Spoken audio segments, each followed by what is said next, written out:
Petty triggers for wars.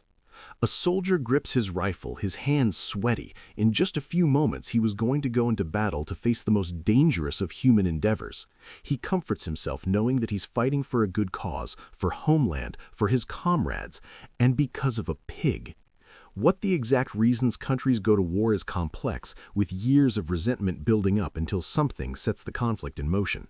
That something can be major, like a surprise attack or flagrant territorial violations. But on occasion, it's something so petty and trivial that onlookers can do nothing except scratch their heads in confusion. The War of the Pig. Pigs may be delicious, but they can also be troublemakers, and one wandering swine almost started a war. The incident started over a broader dispute between the U.S. and Great Britain. The 1846 Oregon Treaty set the border between the United States and Canada at the 49th parallel, except for, quote, the middle of the channel which separates the continent from Vancouver's Island. The issue is that there were two channels, the Haro Strait and the Rosario Strait, the treaty not specifying which one was the border.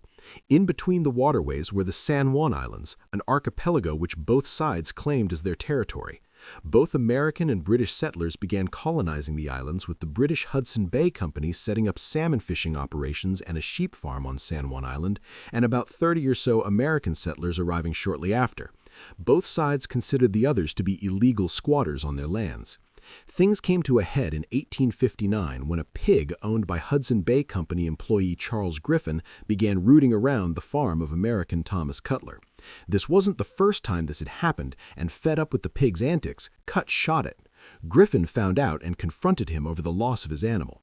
Cutler tried to mollify the irate Griffin by offering $10 as compensation, but Griffin refused and reported what had happened to the British authorities.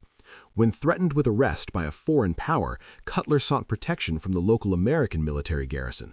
A 66-man company under the command of Captain George Pickett, of later Civil War fame, was sent to the island to protect Cutler from being apprehended.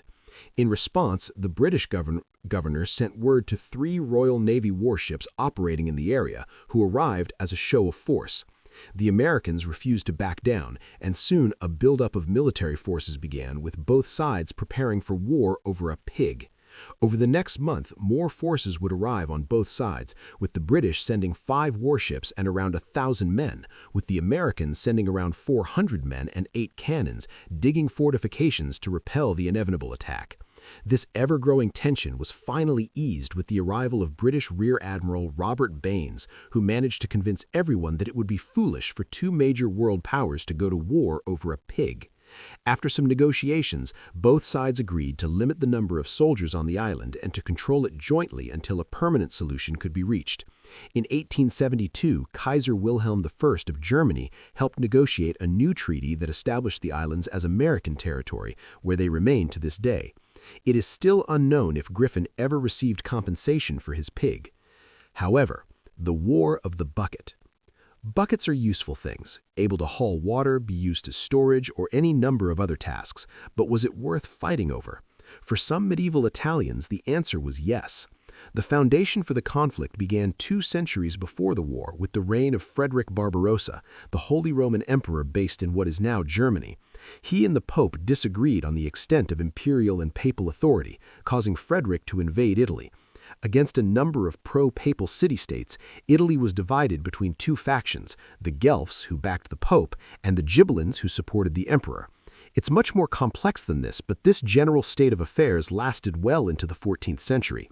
2 rival Italian city-states, the Ghibelline city of Modena and the Guelphs of Bologna, sparred with one another, with cross-border raids a constant source of tension between them. Things came to a head in 1325 when a Modena army captured a Bologna fortress. Still buoyed by the victory, a bold group of Modena soldiers snuck into Bologna. After skulking their way through town, they stumbled upon the city's well and an oak bucket. They grabbed their prize before exiting the city. When they found out about the theft, Bologna was incensed and demanded the bucket's return, which Modena refused. What was once sporadic raiding now spilled out into an all-out war. Bologna called on its allies and gathered an army of around 30,000 soldiers. Modena only managed to gather about 7,000 troops to repel the invasion. Though outnumbered, a large portion of their troops were highly trained and disciplined German soldiers compared to the inexperienced Modenese militia. Both forces met at the Battle of Zeppelino. Though outnumbered, the discipline of the Modenese carried the day and routed their enemies. A peace treaty was signed shortly afterwards, ending the War of the Bucket after one battle. Many historians today have doubts about the validity of this tale, believing that the bucket was stolen after the battle and taken as a trophy. In either event, the bucket in question is still in the city of Modena, and they have no plans on giving it back. The War of the Stray Dog. In 1925, tensions between Greece and Bulgaria were at a pitch peak. The two nations had a tumultuous relationship. They had originally been members of the Balkan League, an alliance which drove the Ottomans out of the Balkans.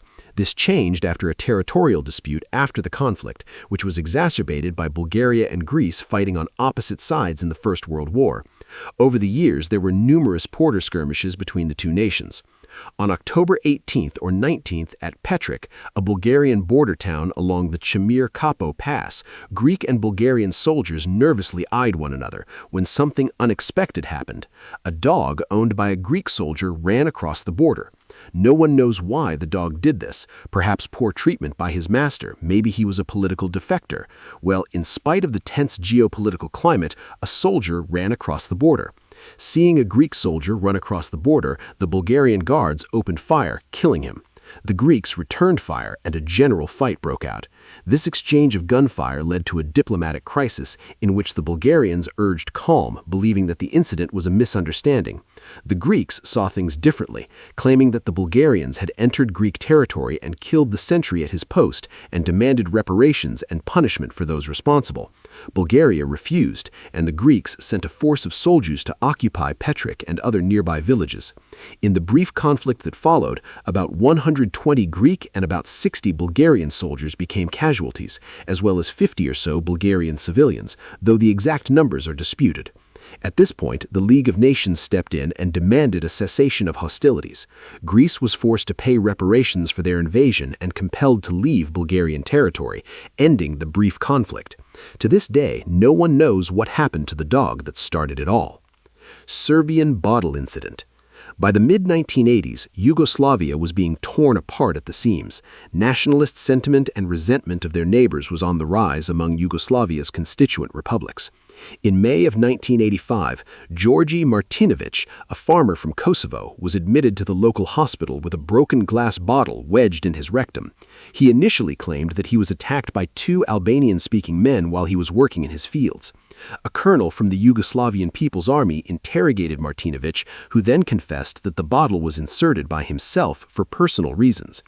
He would be transferred to a hospital in Belgrade, where his condition would be discussed by a team of doctors and investigators.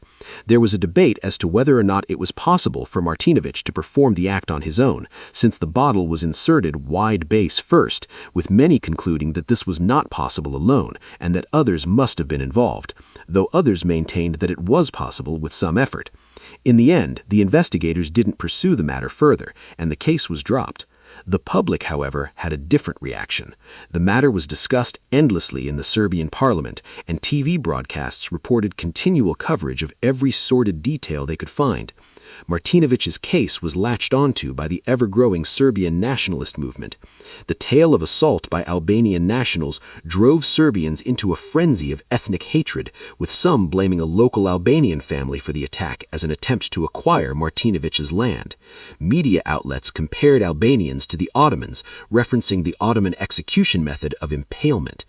Poems would be written and paintings would be made depicting the Serbian Martinovic as a Christian martyr at the hands of Muslim Albanians. The incident fanned the flames of nationalism, which burned even hotter. Martinovic, his name, a rallying cry for Serbian nationalists. While it didn't cause ethnic, religious, and political tensions to overflow, leading to the eventual breakup of Yugoslavia, which would eventually cause decades' worth of conflicts in the region, it was an important inciting moment that played a major part in the long and bloody history of the Balkans. To this day, it is unknown if Martinovic's injuries were caused by others or if it was self-inflicted.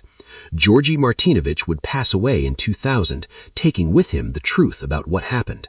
The Football War. Football, or soccer in America, is possibly the most popular sport on the planet. Fans of the game are passionate, to say the least, with tempers flaring and riots breaking out in both victory and defeat. It's no surprise then that a match's result exploded into open conflict. Tensions between the Central American nations of Honduras and El Salvador had been simmering for some time. In 1969, El Salvador had a population of around 3 million crammed into the tiny nation, the majority of the land in the hands of wealthy elites, leaving many farmers to struggle. Neighboring Honduras had a much smaller population of around 2.3 million, spread out over a landmass 5 times the size. Seeing an opportunity for land, many Salvadoran farmers illegally entered Honduras, settling there without having any legal claim to it whatsoever.